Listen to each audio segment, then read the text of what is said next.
Question: when ethanol react with 3-bromo-2,2-dimethyl butane, the product formed is।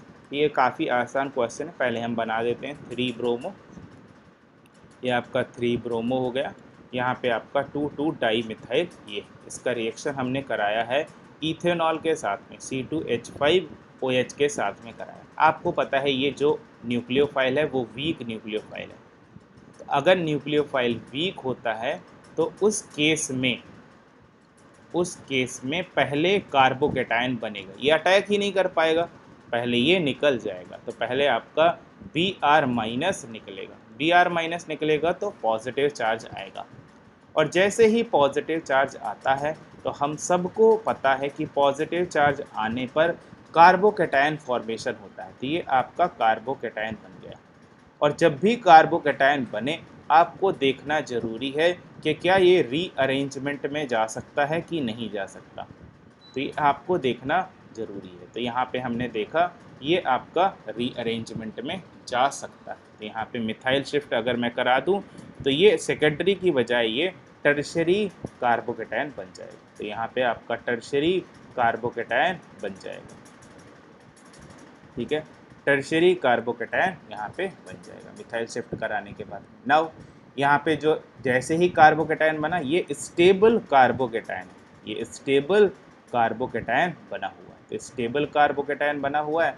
अब यहाँ पे क्या हो जाएगा, आपका न्यूक्लियोफाइल अटैक कर देगा, क्योंकि इलेक्ट्रोफाइल अच्छा हो गया तो न्यूक्लियोफाइल आसानी से अटैक कर देगा। तो जैसे ही अटैक करेगा, अटैक करने के बाद जो प्रोडक्ट आपका बन के तैयार होगा वो कुछ ऐसा बन के तैयार। यहाँ पे आप लगा सकते हैं OC2H5, यहाँ पे आपका ऐसे बन जाएगा और यहाँ पे CH3। तो इसका नाम क्या होगा, आप नाम आसानी से लिख सकते हैं, आपको नॉमेनक्लेचर पता है, 1 2 3 एंड 4। सो इसका नाम हो जाएगा 2-इथॉक्सी, 2-इथॉक्सी 2,3 डाई ब्यूटेन, डाईमिथाइल ब्यूटेन। तो ये आपका आंसर हो जाएगा। तो सेकंड ऑप्शन इसका करेक्ट, ठीक है। चलिए आगे बढ़ जाते हैं। देखें निनहाइड्रिन टेस्ट है, ये काफ़ी इंपॉर्टेंट टेस्ट है, ये आपको छोड़ना नहीं चाहिए। इस बार इन्होंने डिटेल में पढ़ा है, हम पढ़ाते भी हैं डिटेल में कि कैसे आपका आना चाहिए यहाँ पे। देखें निनहाइड्रिन इसको बोलते हैं, ये जो बड़ा सा मॉलिक्यूल है निनहाइड्रिन बोलते हैं इसको, निनहाइड्रिन बोलते हैं।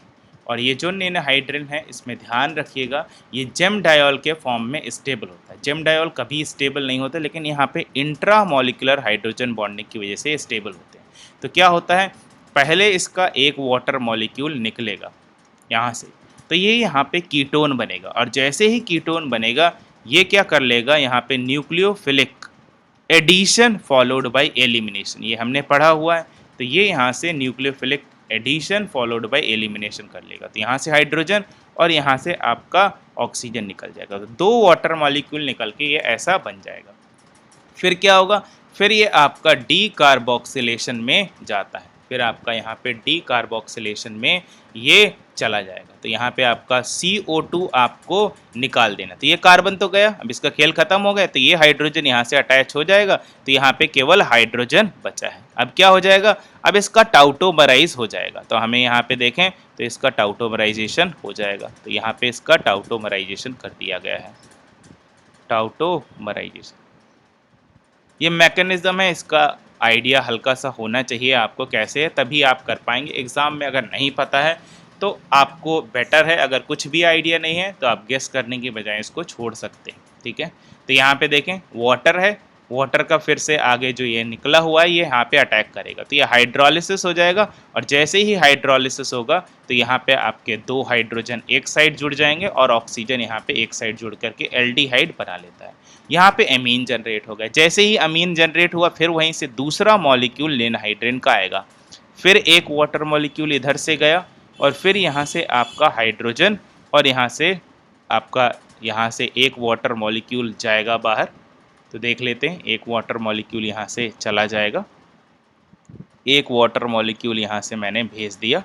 दूसरा water molecule again nucleophilic addition followed by substitution, 2 hydrogen यहाँ से और 1 हाइड्रोजन यहाँ से, तो फिर से 2 वाटर मॉलिक्यूल यहाँ से निकल जाएंगे और जैसे ही 2 वाटर मॉलिक्यूल निकले यहाँ पे फिर से ये ऐसा कॉम्प्लेक्स बन जाएगा। फिर आपका ये जो कंपाउंड बना है यहाँ पे फिर से इसका टाउटोमराइजेशन हो जाएगा, तो फिर से ये टाउटोमराइज होता है, टाउटोमराइज होता है और टाउटोमराइज होने के बाद में ये कुछ ऐसा बनेगा। कैसे टाउटोमराइजेशन होगा आपको बताएं, यहाँ पे डबल बॉन्ड है वो ऐसे शिफ्ट, यहाँ का जो हाइड्रोजन है वो ऐसे शिफ्ट हुआ होगा, सिंपल सी बात है, और यहाँ पे ये जो है ये सिंगल बॉन्ड से यहाँ से जुड़ गया होगा, यही तो टाउटोमराइजेशन होता है।